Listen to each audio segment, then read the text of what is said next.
Warning. O5 approval required. The file you are attempting to access is available to personnel with Level 4 4000 firsts clearance only. This clearance is not included within General Level 4 security protocol. By scrolling down, you acknowledge your consent to exposure to a known COGNITOHAZARDOUS image. Scrolling down without proper inoculation will result in serious consequences. Attempting access beyond this point without clearance is grounds for termination of Foundation employment and cancellation of all educational, medical, retirement, and mortality benefits. In the event of incapacitation or worse by the cognitohazard below due to lack of inoculation, and thus an attempt at unauthorized access, this console will become inoperable, and automated viral agents will disable access to your Foundation account, bank accounts, social media, emails, and any other aspects of your online identity.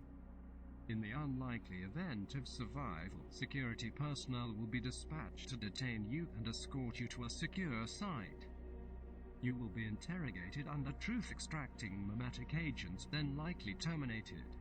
Item SCP-4001. Object Class Safe. Special Containment Procedures. SCP-4001 is secured within a reinforced concrete bunker disguised as a warehouse constructed for its concealment in the city of Alexandria, Egypt. The block surrounding the warehouse has been purchased by the Foundation, and buildings upon them are currently rented out to a number of business and private individuals to help maintain the facade. All civilians and non-cleared staff attempting to enter the warehouse are to be turned away.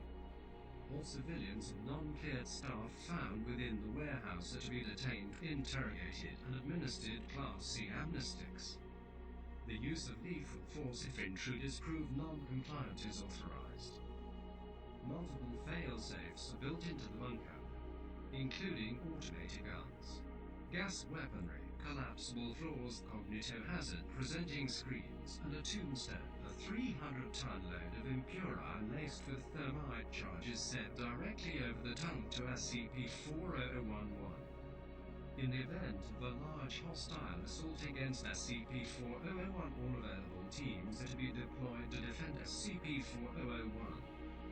Additionally, the deployment of SCP, and SCP to defend or recapture the premises is authorized. Entry to SCP-4001 is restricted to Level 4 and above researchers with permission from the O5 Council.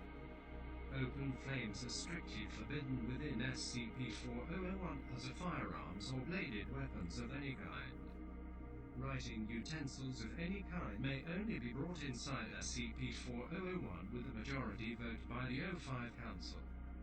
Breach of these conditions could result in a CK-class restructuring scenario or an XK-class end of the world scenario.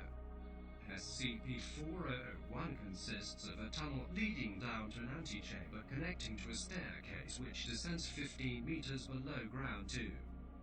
The staircase emerges from a tower into a large room stacked with bookshelves 3. The room does not conform to Euclidean geometry.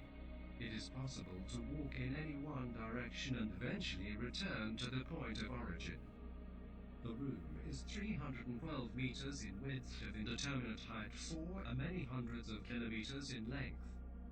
Under appropriate lighting conditions or with the use of vision aids, it is possible to see oneself in the distance by looking in the appropriate direction. The room is filled entirely by bookshelves.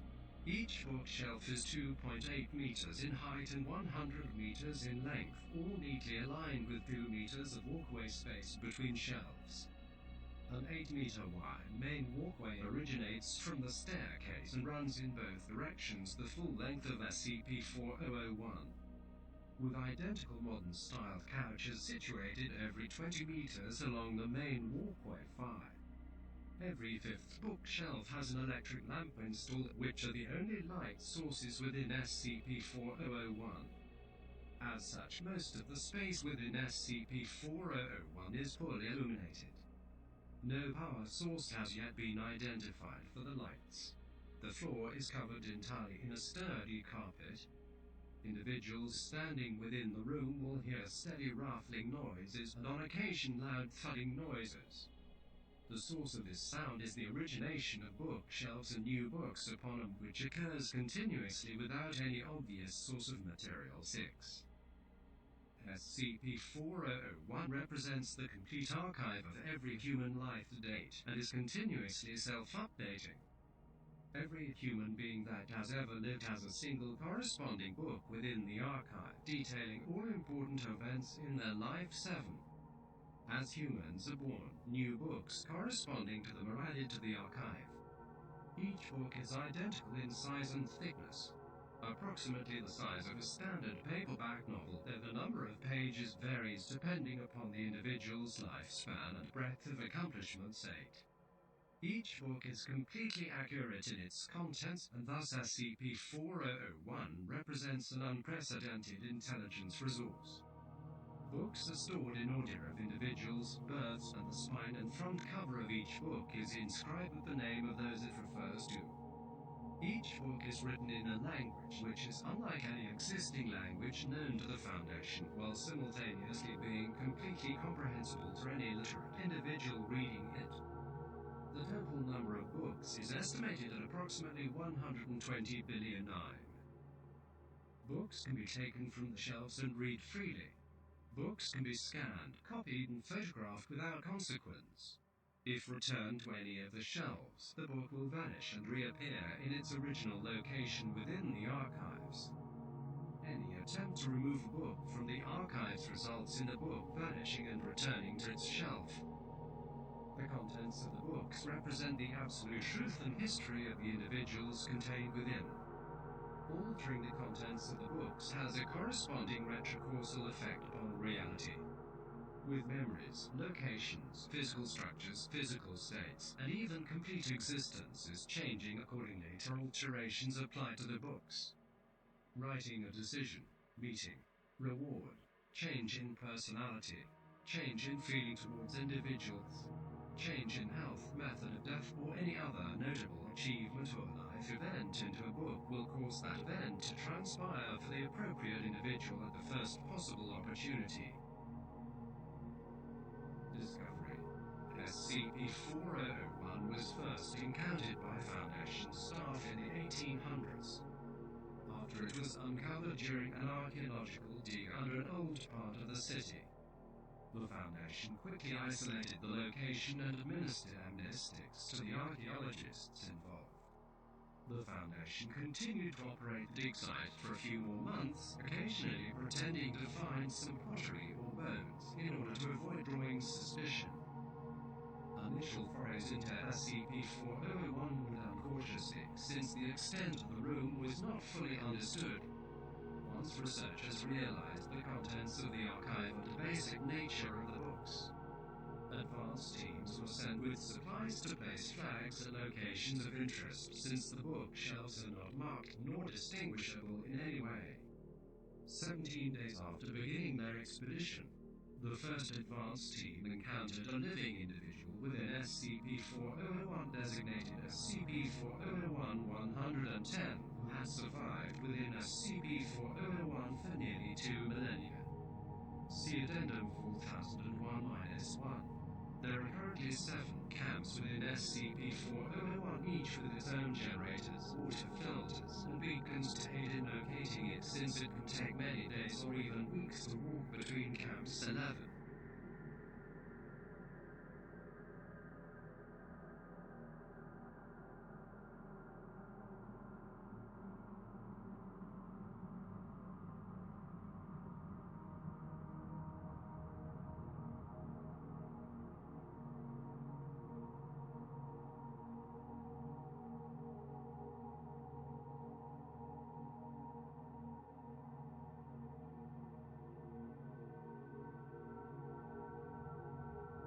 The oldest of books are estimated to correspond to human births dating back approximately 75,000 years. 14. Such books, if entitled at all, are entitled with positions within society rather than proper names such as Firebringer, Hunter, Chief Mother, or Friend Killer. Regardless of age, all books appear to be in the same condition as the newest of books. Analysis of the earliest of books seems to support the human population bottleneck theory 15, with the vast majority of the earliest books representing individuals completely disconnected from those found in other books. As many as half of the books within the archive lack any names or titles, with many more books simply being titled The Baby or The Infant, with the book detailing the short life of the baby who died before they could be named.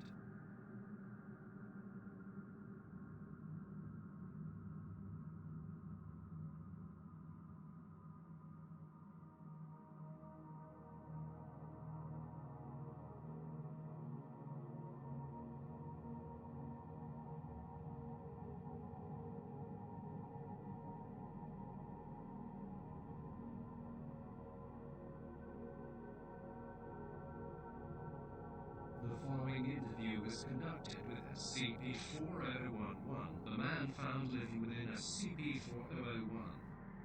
Initial processing of SCP-4011 proved difficult since he spoke no modern languages and no Foundation staff on site could fluently speak Ancient Greek. The interview was performed within SCP-4001 since the subject's extreme age had left him quite infirm. The interview has been translated from Ancient Greek. Dr. Gabriel Koudopoulos. Interviewee, SCP-4011. Begin log. Dr. Koudopoulos. For the record, this is Dr. Gabriel Koudopoulos, Foundation researcher and anthropologist, interviewing an unknown man found within SCP-4001. Switches to Ancient Greek greetings. My name is Philosopher Koudopoulos. I'm an anthropologist. I study ancient civilizations. SCP-4011. A philosophical scholar, or tomb robber. You know not the danger of this place, invader. If you disturb the shelves, you'll be cursed. A little of both, to be honest, though I am no invader, and I seem to be fine reading the books so far. Do you have a name, SCP-4011? Why have you disturbed Alexandria? Who are you invaders with? The Romans, the Coptics, the Hebrews. I am with a group known as the Foundation. We preserve and protect unusual things. We keep them safe and prevent them from being dangerous to mankind. You are not with the Roman Republic. No, the Roman Empire collapsed some 1400 years ago. I'm dry. Capodilus warily 1400 years. Surely it has not been so long. How long have you been down here? Who was the last ruler? I do not know how long. I have not seen the sun or the stars since I entered. The last I remember, there was unrest about the new queen. Cleopatra the Seventh. Cleopatra the Seventh. That's some 1900 years. 1900 years. That is unfathomable, invader. Impossible. SCP-4001 is silent for a few minutes. You say you have read from the shelves and partaken of the sacred knowledge. Yes, I have skimmed over a few of the books. We've realized what this place is and what it represents. The team that encountered you was searching for the book of someone famous and planning to establish some bases in here. You have read the sacred texts and not been judged. Perhaps your incursion is not a violation. My name was Theopolis. I am the Watcher of Alexandria Eternal. She is the most important thing in the world. Alexandria Eternal. You mean this place? Yes, this is our greatest resource. A record of eternity. All it has ever been since the very dawn of man. A gift from the gods to us. Which gods? All of them. The gods of Olympus, the gods of the Nile, maybe even the god of the Hebrews. How long has it been here? I do not know. There were people here watching over her when Alexander came and built his city over her. We kept ourselves hidden and eventually had a library built over her, an archive over an archive. Only a few of us knew of the secret door that led down here, and we passed the knowledge on to the worthy. Not even the pharaohs knew of this place. By the time I was born, she had taken on the name of the city she hid beneath. I do not know her true name, though I have searched long for it. How did you come to be down here? I took instruction under the previous watcher after demonstrating my affinities in the library above, though I suspect that is not what you meant. No. The Romans came on their ships. They came and burned in the conquest, and the flames spread to the library. I retreated within here. Excuse me. I must attend to myself. SCP-4001 pauses and pulls a scroll from within his robes, delicately unrolling the end of it. He pulls a sliver of metal from within his robes, pierces the end of his right index finger, and proceeds to write a sentence in his own blood onto the scroll before rolling it up and stirring it again. My apologies. Now the flames. Sorry, but what was that you just did? Given myself yet another day. Another day. You can use the books to make yourself immortal. No, I am not immortal. When the Romans came and the library began to burn, I retreated within here for safety. I heard the sound of rumbling as the library collapsed upon her, and I could not muster the strength to dig my way out. I was trapped. How did you survive? Is that scroll mine? Yes. In the days that followed, I did not lack for warmth or for water, since we kept a few jugs down here, but I began to hunger. Before a moon had passed, the water was drunk, and I was starving. In my desperation and delirium, I sought a way for Alexandria to save me. You used your own book. I traveled within, found my scroll, and wrote myself back into health. I quenched my thirst. I sated my hunger. I have used my scroll and my blood, cured every disease, every infirmity, and borne myself one day at a time ever since. Whenever I felt the void drawing me, I added another line to my compendium to stave off the eternal rest for a little longer. How did you find the will to survive for so long? She needed me. She must have a watcher.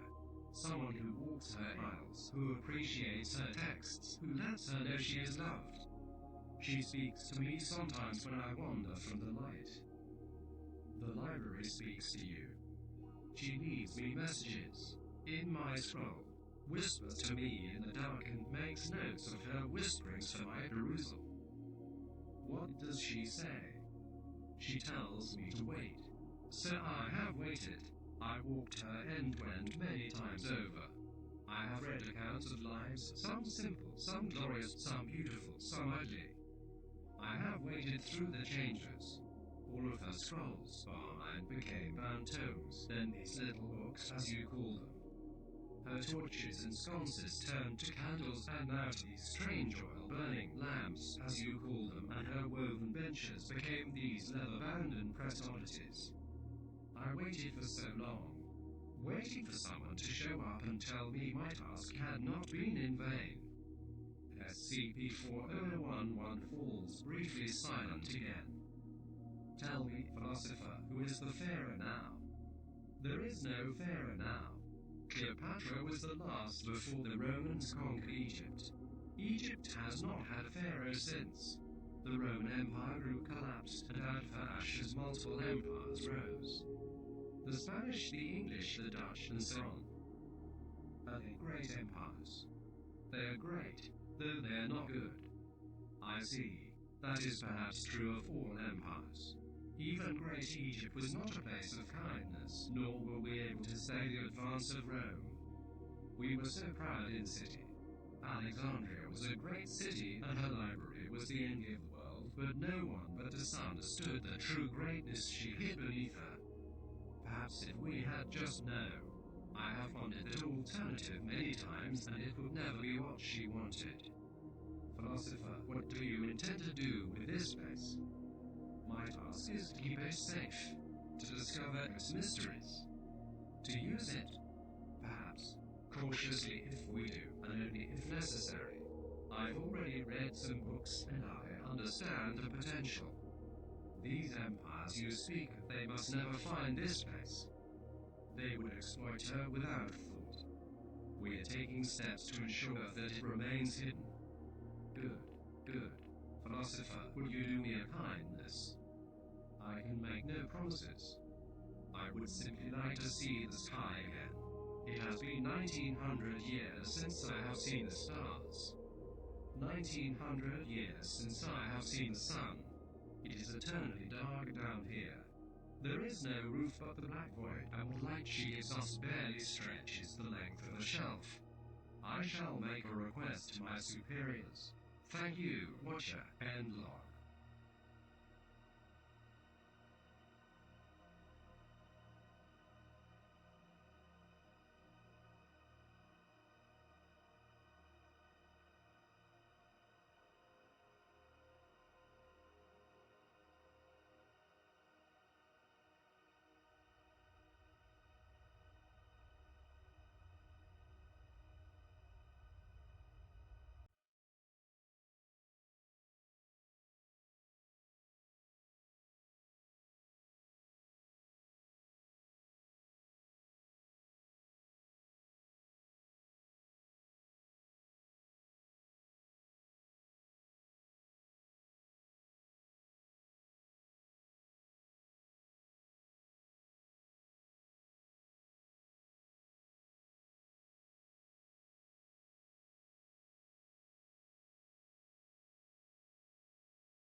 All tests were authorized and overseen by Senior Researcher Drive Waylon Henricks with the assistance of Dr. Avon Travis. Test subject DO546, a healthy 35-year-old male. Procedure: book pertaining to DO546 was located. Pen was used to write the phrase "lost all hair" in the book on the last page. Result: DO546 started shedding their hair, becoming completely bald after 75 seconds. Test subject DO567, an incapacitated and bedridden 27-year-old female crippled 3 weeks prior to the test. Procedure: book pertaining to DO567 was located. Pen was used to scribble out the line "back painfully broken while fleeing from SCP-106. Line located on the last page of the book. Result: DO567 suffered a slight nosebleed and headache. After 150 seconds, DO567 sat up and exited the bed. DO567 does not remember their injury and demonstrates ongoing symptoms of amnesia. Test subject: question mark, question mark, question mark, question mark, question mark. Procedure: book pertaining to question mark, question mark, question mark, question mark was located. Pen was used to write the phrase "suffered heart attack and died" in the book on the last page. Result: question mark, question mark, question mark, question mark, question mark was reported dead in the newspapers the next day, having died of a sudden heart attack. 16. Test subject DO120, a healthy 22-year-old male or female. Procedure: book pertaining to DO120 was located.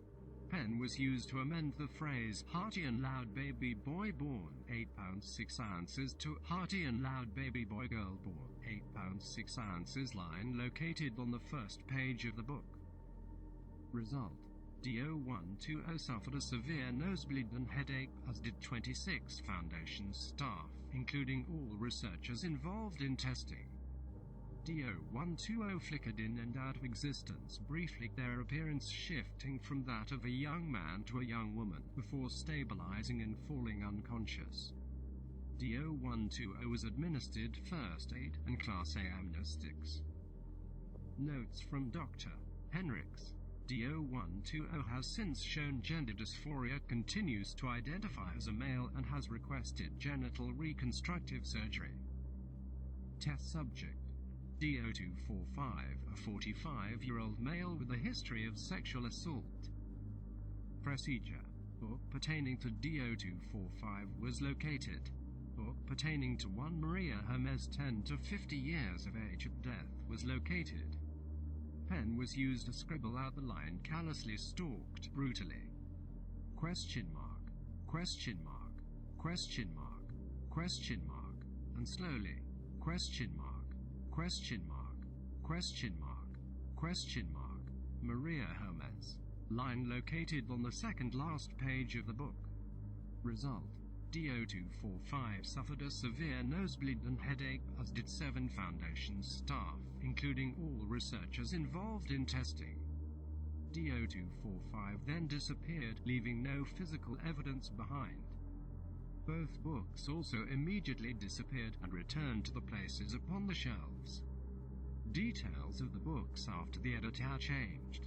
DO-245 was later tracked down and found to have died 3 years prior in a violent altercation. Maria Hermes was found to have died in a car crash 3 days after the event originally happened. Notes from Dr. Henricks. Her untimely death is unusual here. Possible Schmidt-Lehmann effect 17 in play. Test subject: researcher drive, Claire Williams, 32, suffering from 3rd stage lymphoma. Procedure: book pertaining to Dr. Williams was located. Pen was used to write the phrase "was spontaneously cured of cancer" on the last page. Result: Dr. Williams showed immediate signs of recovery and better health. Notes from Dr. Henricks. Lymphoma symptoms returned 7 months later. Test subject: Henry Adams, a fictional man whose life story was written into a book matching the style of those found within SCP-4001. Procedure: book pertaining to Henry Adams was collated, then inserted onto a shelf inside SCP-4001 pertaining to the expected location for his chosen birth date. The book detailed an ordinary life.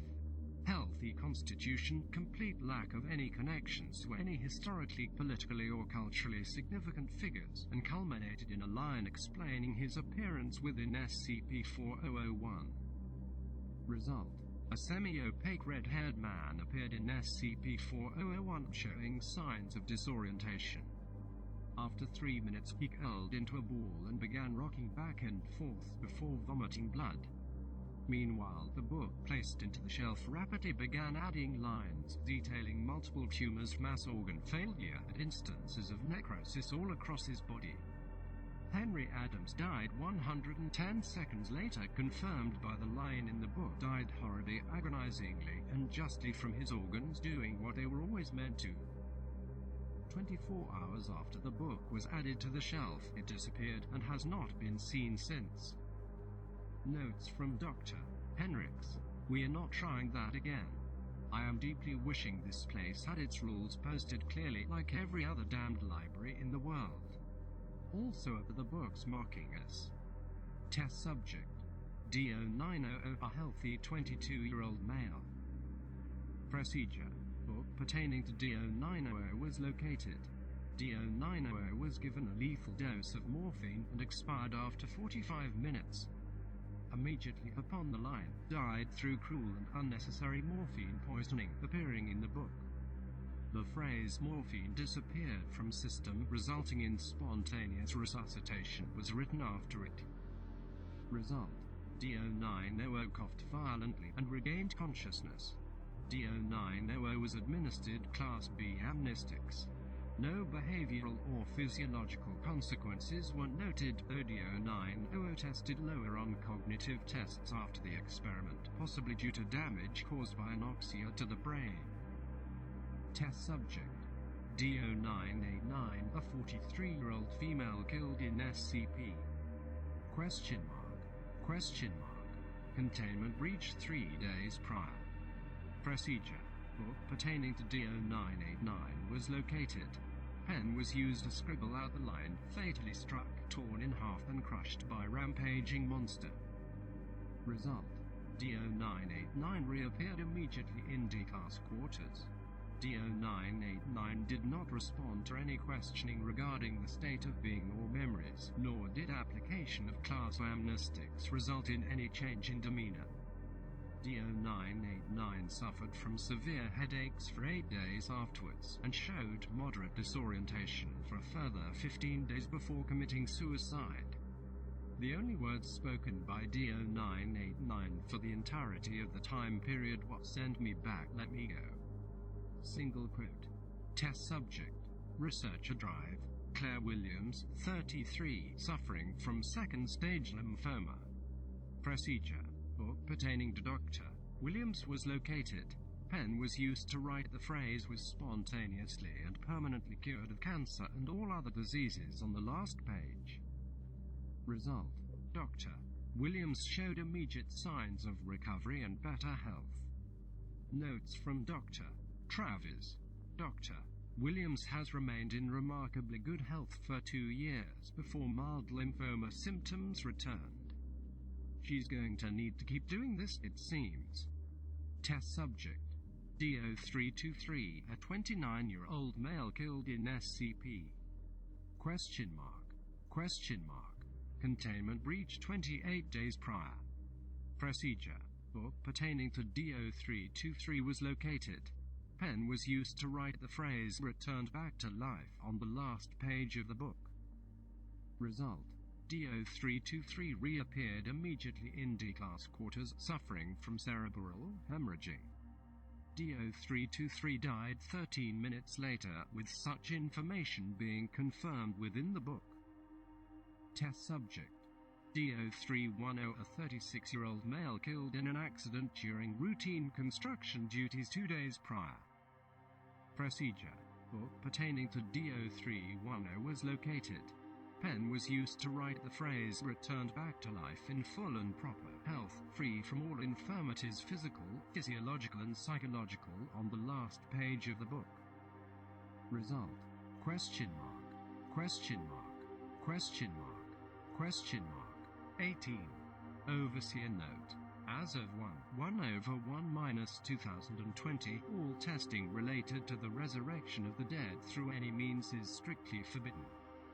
For all its potential, SCP-4001 does not enable us to bring back the dead, though it can act potentially as a short-term lifesaver and a long-term life extender if other options are avoided. Never forget that there's limits to just how much we can mess with chronology. 059 on question mark / question mark question mark 19 question mark. A team of researchers and engineers led by Dr. Abrams completed the development of a simple AI and 2 corresponding robotic bodies, with the intention of compiling a complete record of the estimated 120 billion books within the archives and making acquiring specific books from within the collection easier.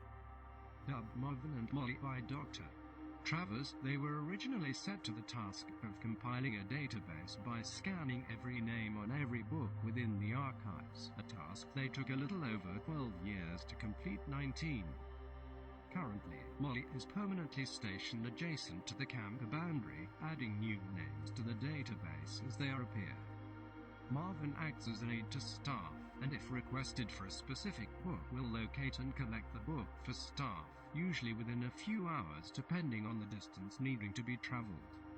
Marvin has had wings installed on his body and his programming updated to enable flight at speeds of up to 250 km per hour within SCP-4001 by flying above the shelves. Note on question mark / question mark question mark 20. Staff discovered a book entitled Marvin and Molly.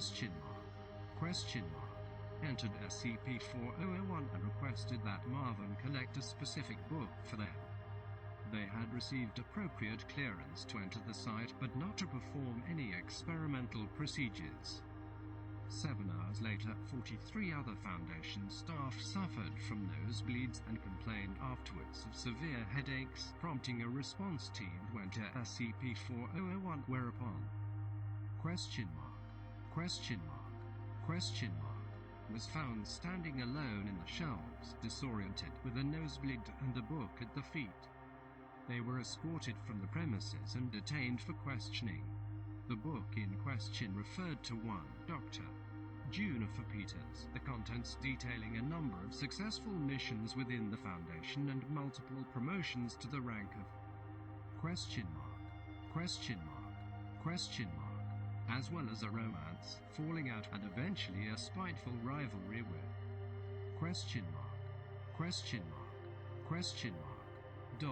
The first page of the book had been torn out. An immediate attempt to repair the book was made using materials on hand, a needle and spool of thread. The attempt was temporarily successful. An unidentified woman appeared spontaneously in Foundation headquarters, flickering in and out of visibility and alternating between confusion and disorientation and screaming in panic. She disappeared completely after hours and has not reappeared since. After the event, Foundation records were searched. No documentation related to a drive Juniper Peters was found, nor could any Foundation staff recall ever meeting her. On question mark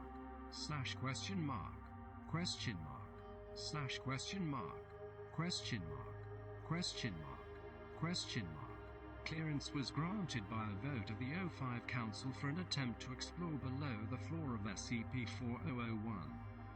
Carpet knives, axes and a jackhammer were brought inside SCP-4001 under careful supervision of the archivists, and a patch of carpet measuring 1 meter by 1 meter was cut from the floor near base camp. The carpet was raised without difficulty, revealing a concrete floor covered in a layer of ash. Under the advice of Archive Manager Lincoln Abrams, the ash was sampled, the carpet was replaced, and the exploration attempt was aborted. Subsequent carbon dating of the ash suggests it to be between 70,000 and 80,000 years old, and spectrometric analysis of the ash suggests it resulted from the burning of wood and paper. Further testing performed at randomly selected locations within SCP-4001 suggests that the ash is located beneath the most, if not all, of the flooring of SCP-4001. No records within Foundation archives or SCP-4001 itself describe a major combustion event within SCP-4001.